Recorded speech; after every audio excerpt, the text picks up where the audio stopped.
Hey, this is Dave DeCamp from antiwar.com. This is anti-war news for Wednesday, October 15th, 2025.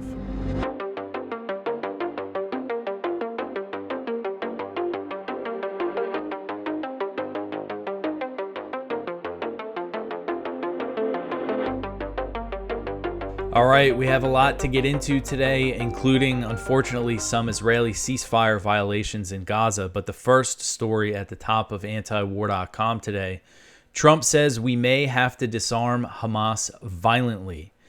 So President Trump on Tuesday said that Hamas will disarm and that if the group doesn't do it voluntarily, we will do it, perhaps violently.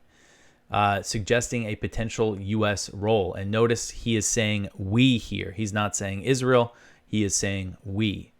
So the president told reporters, quote, if they don't disarm, we will disarm them, and it will happen quickly and perhaps violently.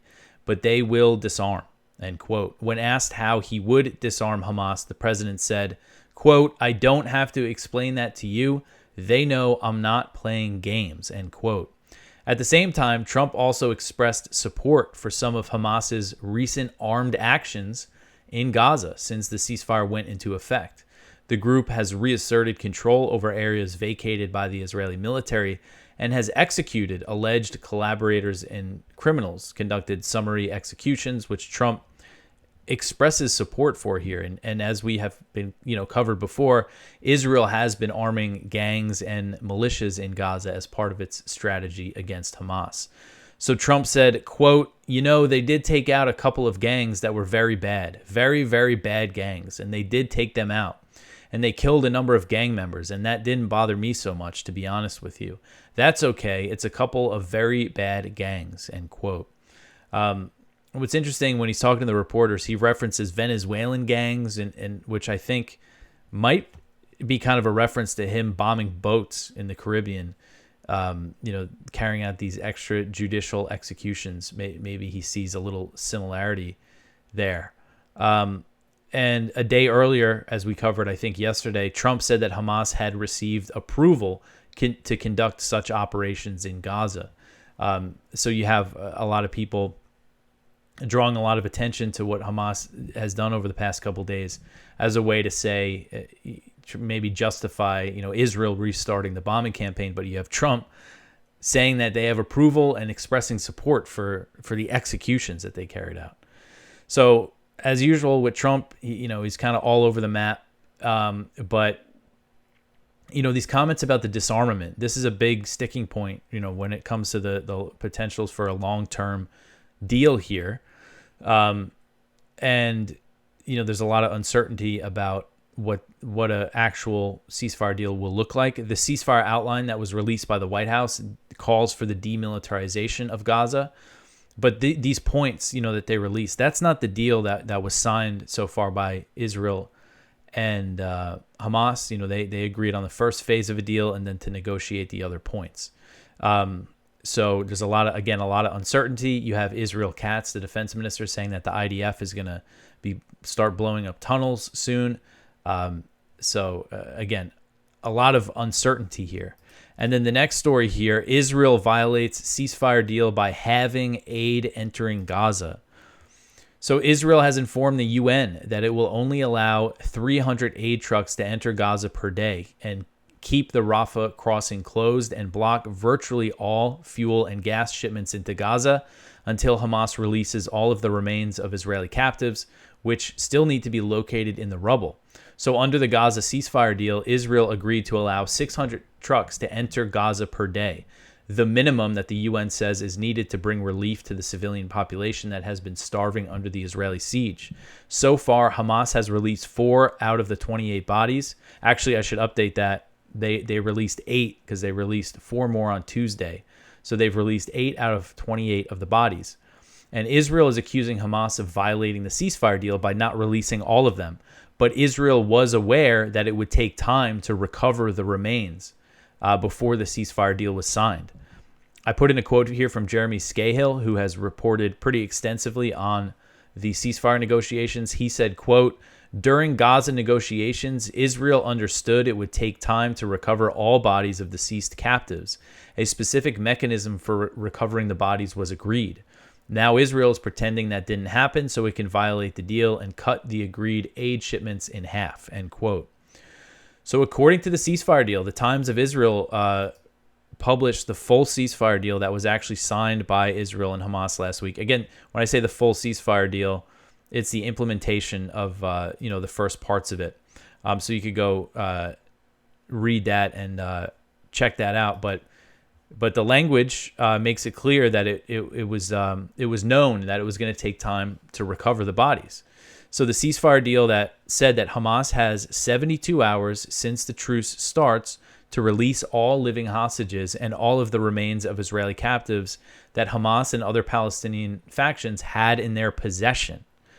Regarding the other bodies, Hamas is obligated to share all the information that it obtained relating to any remaining deceased hostages through a mechanism established by the deal.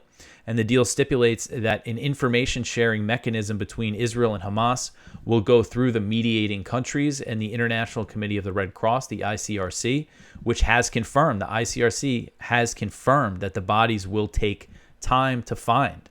The ICRC said Tuesday that it will take time for Hamas to hand over all the remains, saying that it will be a massive challenge to locate all of them in the rubble. This is ICRC spokesman Christian Cardin. He said, quote, "That's an even bigger challenge than having the people alive being released. That's a massive challenge," end quote. Cardin added that it could take days or weeks to find all of the bodies, and there's a possibility that some may never be found. And Israeli sources told CNN last week that they were aware that there's a chance that not all of the bodies will be located. Some estimates were as high as there's a chance that 15 bodies might never be found. And this is, of course, the result of the Israeli bombing campaign and turning Gaza into rubble. And the Times of Israel also reported that the hostage families were told that locating all of the bodies would be hard and that a multinational task force would be involved in the process. And I believe there's Egyptian workers in Gaza working to find the bodies as well. So it's clear they're using this as an excuse to cut the aid. You know, they were well aware that this was going to be the case. And you know, one thing the deal does say, you know, if you look at the language, it's basically, you know, aid. Let's see. Let me read what it says here. So once the deal is agreed, immediate commencement of full entry of humanitarian aid and relief as determined in the proposal, and at a minimum in consistence with the January 19th, 2025 agreement regarding humanitarian aid. Humanitarian aid and relief implementation steps are attached. So the under the ceasefire deal signed in January, Israel agreed to allow 600 trucks to enter Gaza. And this says that, you know, immediate commencement of full entry of humanitarian aid at a minimum at that same level from back in January. So that means at a minimum, they will allow 600 trucks to enter, and they've cut that number in half, and they're keeping the Rafah border crossing closed. So we'll see if things change in the coming days, but it seems like they're and I think one of the big indicators of how this deal is going to go, if this is really going to last, is if they really let all the aid in, if they let materials in. And I think the mobile homes, temporary structures for people to live in is really a big thing. I think that will be a sign that they're going to allow at least some reconstruction. You know, I mean, it's going to take so long, but to clear all the rubble. But if we start seeing things like that, I think it's a good sign. But we're not seeing that. You know, we're seeing them, the opposite, them cutting the aid. All right, so the next one here, the IDF kills at least 7 Palestinians in Gaza despite ceasefire. So Israeli forces killed at least 7 Palestinians in Gaza on Tuesday. According to Middle East Eye, at least 6 people were killed in Gaza City and 1 was killed in the southern city of Khan Yunis. Gaza's civil defense said that at least 5 people were killed in Gaza's Shujaya neighborhood while inspecting their homes. Other reports say that a total of 9 Palestinians were killed by the IDF in Gaza on Tuesday, but according to Wafa, the Palestinian news agency, the total includes 2 people who died of wounds sustained in previous Israeli attacks. So as far as I understand it, 7 people were actually killed in new attacks on Tuesday. but a total of 9 people died as a result of all as a result of Israeli attacks. And Wafa previously reported that a Palestinian man was killed by Israeli forces in Khan Yunis on Sunday night. And the IDF admitted to killing Palestinians in Gaza City on Tuesday, claiming they crossed the so-called yellow line that Israeli forces had withdrawn to, and claimed that they were approaching Israeli troops. The IDF claimed that the Palestinians violated the ceasefire deal and that they acted to remove a threat. But the statement did not even allege that the Palestinians they killed were armed. And throughout Israel's genocidal campaign in Gaza, the IDF has created these kill zones by setting arbitrary lines that in many cases the Palestinians are not even aware of. And they cross the line and they get shot and killed. I linked to one of the latest stories about that, a testimony from an Israeli soldier speaking to Haaretz about how they would shoot and kill people waiting for aid if they crossed a imaginary line, basically, in northern Gaza. And he said they killed children that way, too. And the IDF released a similar statement about an incident in Khan Yunis on Tuesday, saying that it fired on a suspect who allegedly crossed the yellow line. So according to a report from Israel Hayom, as we've covered, the U.S. has given Israel a guarantee that it would back Israeli military action if it determined that Hamas violated the deal in a way that poses a security threat. So I think it's pretty safe to assume that these killings, and unfortunately we're probably going to see things like this happen quite often, in the coming days and weeks, are backed by the U.S. I mean, I don't think we're going to see Trump or anybody raise any issues about these killings. And the health ministry said that more bodies were recovered from the rubble, at least 38 bodies over the previous 24 hours. So those were added to the death toll.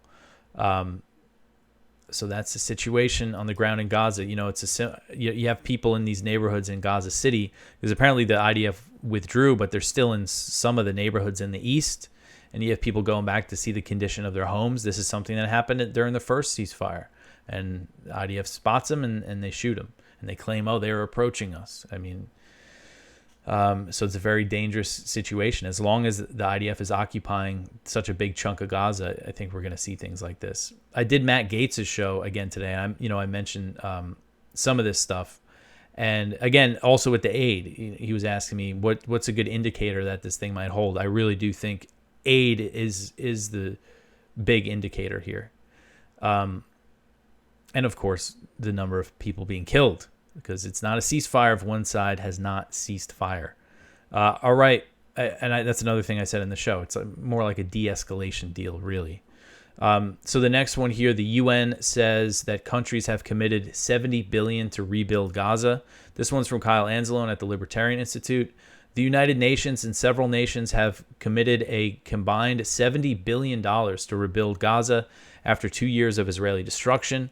An official at the United Nations Development Program said that Canada, Europe, Arab countries, and the U.S. had combined to commit $70 billion to the rebuilding of Gaza. And the task, of course, is monumental, as the Israeli bombardment generated at least 55 million tons of rubble that is riddled with unexploded bombs. The UN official said that it could take decades for Gaza to recover. And rebuilding is only going to start if this ceasefire actually holds. And of course, we're seeing these violations. And another thing, is Israel going to let construction equipment to enter Gaza?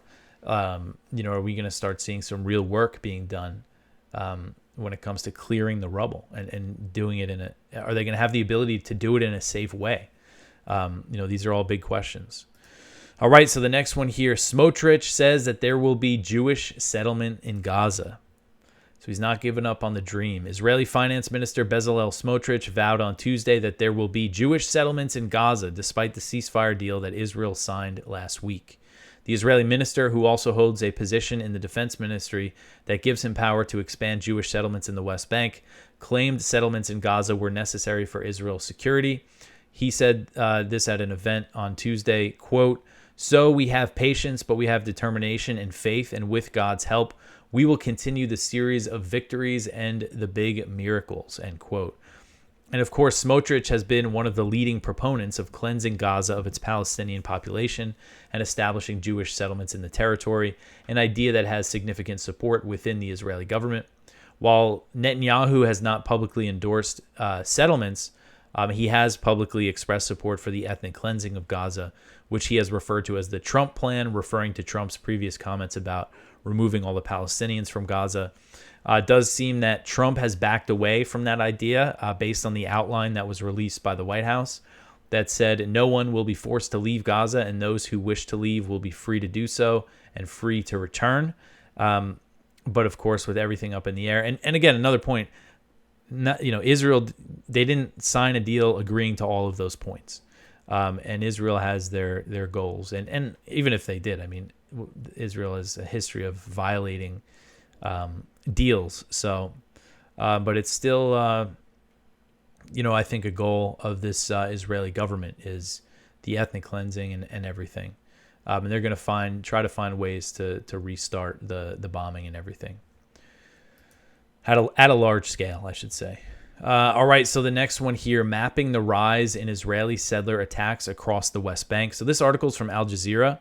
So while much of the globe's attention remains on the Gaza ceasefire deal, less than 33 kilometers away, Israeli settlers, often backed by soldiers, continue daily assaults and raids across the occupied West Bank. On Monday night, Israeli settlers uprooted 150 olive trees in the village of Bardala in the northern Jordan Valley, destroying the livelihood of several families.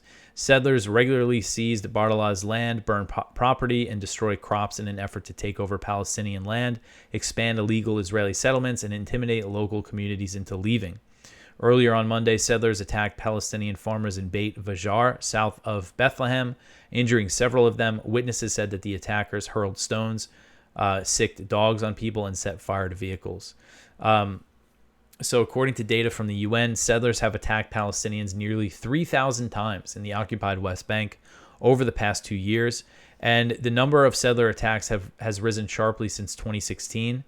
852 attacks recorded in 2022, 1,291 in 2023, and almost 1,500 in 2024. And there's more than 1,000 attacks this year, so we're on track for it to be another record number of settler attacks. And if you look at this graph here that they have of the spike in settler attacks, it has gone up significantly since October 7th, but it also went up significantly. The other thing here is this current, Israeli government coming into power, this coalition, which includes Netanyahu, of course, Smotrich, Ben-Gvir, who are settlers themselves, who, are not shy about their desire to conquer all Palestinian land.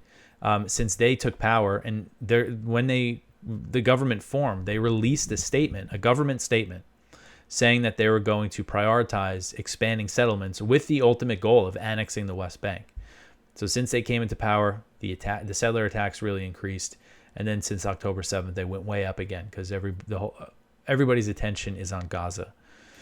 All right, so the next one here, 9,000 Palestinians remain in Israeli jails after Gaza prisoner swap. So this article is from Middle East Eye. So despite the release of nearly 2,000 Palestinian prisoners on Monday as part of a swap with Israel, more than 9,100 Palestinians remain in Israeli custody under harsh and deteriorating conditions. Monday's exchange saw the release of 20 Israeli captives held in Gaza, marking the third prisoner exchange between Israel and Hamas since the war began in October 2023.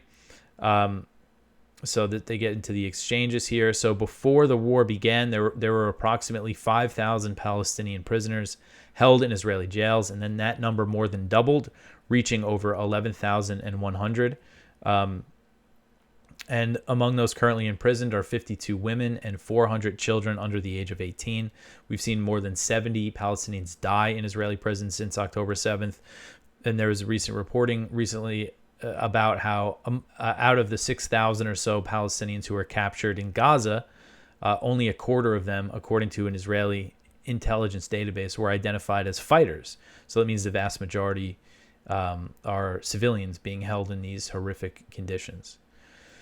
All right, so the next one here, Ukraine is pushing the U.S. for less talks and more weapons. So a high-level delegation of Ukrainian officials arrived in Washington on Tuesday to meet with U.S. officials ahead of Ukrainian President Volodymyr Zelensky's meeting with President Trump at the White House on Friday. According to a report from the New York Times, Ukraine sees President Trump's comments expressing frustration with Putin as an opportunity to push its agenda of less diplomacy, more weapons to strike inside Russia, and more sanctions. So the delegation that arrived on Tuesday, which is being led by Ukraine's Prime Minister Yulia Servidenko, is meeting with U.S. officials to discuss deals to purchase U.S. weapons intended to strike deep inside Russia. Zelensky is expected to ask Trump to supply Ukraine with the Tomahawk missiles, which, of course, that's just it's insane that they're even talking about it. And if Biden was talking about it, we'd see a whole lot of outrage about it, a whole lot more outrage than you see now. And U.S.-backed attacks inside Russia, of course, always risk a major escalation from Moscow and the potential of the war turning into a direct confrontation between Russia and NATO, which, of course, could quickly turn nuclear. And we're dealing with very serious things here. Despite the risk, the Trump administration is considering providing the Tomahawks, and they're backing long-range Ukrainian drone attacks inside Russia. So the Ukrainian delegation is expected to discuss potential deals for Patriot air defense missiles and other missile systems in addition to the Tomahawks. Zelensky has been touting this mega deal that could be worth up to $90 billion, could involve the purchase of up to $90 billion in U.S. weapons using funding from the Europeans. And of course, also on the agenda is increasing or attempting to increase the economic pressure on Russia, which Ukraine's prime minister discussed with U.S. Treasury Secretary Scott Bessent on Tuesday. The Treasury Department said in a readout of the meeting that Bessent, quote, reiterated the United States' commitment to working with G7 partners to significantly escalate pressure on Russia. He stressed the need for European allies to ratchet up their pressure campaign, not only against Russia, but also against any country that finances the Russian war machine through purchases of Russian oil, end quote. And Trump appears ready to go along with this. You know, the comments he's recently said about, oh, Ukraine can win. They just need more support from the Europeans, more weapons, and all that. It seems like he's going to go with the Biden doctrine of more weapons, more sanctions, except he's actually taking escalations that even Biden and Blinken and all them chose to avoid. All right, so the next one here, the Kiel Institute says there's been a sharp decrease in Western support for Ukraine. So this one is from Kiel at the Libertarian Institute. So a new report from the Kiel Institute, which is a German think tank, reveals a significant decline in military aid to Ukraine during July and August. Under President Trump, the U.S. has halted military assistance to Ukraine, and European support for Kiev has dipped. Well, he's still been shipping the weapons that Biden approved, and they've approved some weapon sales. But essentially, what he did is he's saying that it's up to the Europeans now to buy our weapons and send. But from January, let's see.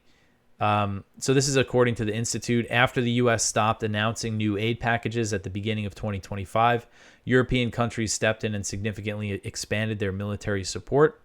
However, the momentum collapsed in the summer. Military allocations from European countries fell by 57% compared to January to June 2025. So essentially, this report suggests that the Europeans are not going to be able to fill the gaps of all of that, huge amounts of military aid that the U.S. was providing under Biden. Even if, Zelensky's talking about this mega deal, it's not clear where they're going to come up with all the money, if logistically, pumping out all these weapons deals is really possible. One thing is, I know they're thinking about using the frozen Russian money to potentially fund some of these deals. But this is a sign that maybe this whole strategy isn't really sustainable to the point that, to how it was when the U.S. was just, signing off on these huge military aid packages. All right, so the next one here, NATO looking for more flexible rules of engagement with Russia. Another one from Kyle here. So the NATO is considering easing its rules on the use of force against Russia. And Russia has been accused of violating Estonian, Polish, and Romanian airspace recently. So Sky TG24, an Italian news outlet, said that NATO leaders are seeking more flexibility in engaging Russia on the bloc's eastern flank. NATO Commander-in-Chief, U.S. General Alexis Grinkwich, has asked allies for more flexibility in the rules of engagement to better manage the defense of the eastern flank, especially in the light of the launch where are we here? Sorry, I got a little jumbled up. So some members of NATO are seeking to ease or remove national limitations that countries impose on the military equipment under NATO command. Essentially, they're asking for the NATO, jets and things stationed in these countries to be able to have more freedom to shoot down Russian drones or potentially Russian planes, which of course this stuff could all lead to big escalations. All right, so the next one here, the U.S. bombs another boat near Venezuela, 6 killed. So the U.S. military has bombed yet another boat off the coast of Venezuela, according to a statement from President Trump, who claimed without providing evidence that the vessel was carrying drugs. The president also claimed that the strike killed 6 male narco-terrorists, bringing the total number of people extrajudicially executed by the U.S. military since the bombing campaign started on September 2nd to 27. The Trump administration has not presented any evidence to Congress to back up its allegations that the boats it has been bombing were carrying drugs or that the victims were narco-terrorists, a term that's basically used to justify these killings. I know in one case, one of the boats' drugs were found in the Dominican Republic. Dominican Republic authorities said that it was drugs from a boat that the U.S. bombed that they found. That's another thing. I mean, if the drugs aren't destroyed on these boats, where are they going to end up? They're going to wash up all over the place. But anyway, so they put out another video here. And in this video, it doesn't look like the boat's even moving at all. And you can actually see the missile in this one briefly. And then it strikes the boat and explodes. So again, murder, execution on the high seas here. This has just become a regular thing. And that a surprising, I guess it's not really surprising, but just a large number. It seems like a lot of people support this and they have no problem with it. And they act like we're the crazy ones for opposing it. But it's just, the history here of, they're combining the war on terror and the war on drugs, like just trusting the government, just going along and saying, oh yeah, they're killing narco terrorists. It's just crazy to me that so many people are kind of falling in line on this. And then of course this comes with all the, reports and threats of the U.S. bombing Venezuela, which they want to do a regime change using drug trafficking as a pretext. There's an interesting report. I think it was in Politico. It said something like this. I'm paraphrasing it, but it was something like the reason why President Trump hasn't been going around saying he wants regime change is because there's some caution over whether or not it's going to work, and he doesn't want to be. They don't want to be embarrassed like they were last time in the first Trump administration when they declared that someone else was the president of Venezuela, but they never were able to get rid of Maduro, which I thought that was kind of interesting. But anyway, we're still moving in this direction. And, I think we could see, I've been worried that we could see U.S. airstrikes in Venezuela like any day now. But there's also the chance that this kind of is just the status quo for a while, bombing a boat every few days or few weeks, keeping up the threats and everything, that the bounty on Maduro, maybe before they take that next step toward escalation. But we'll see. All right, so the next one here, the last story, the Kurdish SDF sees integration as a step toward unity. So this one is from Jason Ditz. So earlier this week, leaders of the SDF, which is the Kurdish-led military force that the U.S. backs in eastern Syria, signaled a willingness to proceed with the integration of their forces into the National Army of Syria, something which was agreed to back in March 10th, but which has been stalled by persistent questions about federalization within post-war Syria. An SDF negotiator said in comments to a Turkish newspaper that the integration could lead to unity and representation for all people outside of its historic sectarian and ethnic divisions, although the recent so-called elections where they Shara basically picked the parliament are not a good sign. But the point is, it seems like the SDF is again leaning toward this idea of integrating with the Syrian government, because they were resistant to it for a while after the massacres of Alawites and Druze and everything. But I bet they're coming under a lot of pressure from the U.S. to go along with this, and the U.S. is basically their biggest backer. So we'll see how it plays out. But that is it for the news for today. Please go check out our viewpoints. One from Caitlin Johnstone. Trump admits that he is bought and owned by the world's richest Israeli. One from David Gossman. Gaza, the piece of the genocide alliance. One from Ramsey Baroud. From Sabra and Shatila to Gaza, the vicious cycle of U.S.-Israeli peace ploys.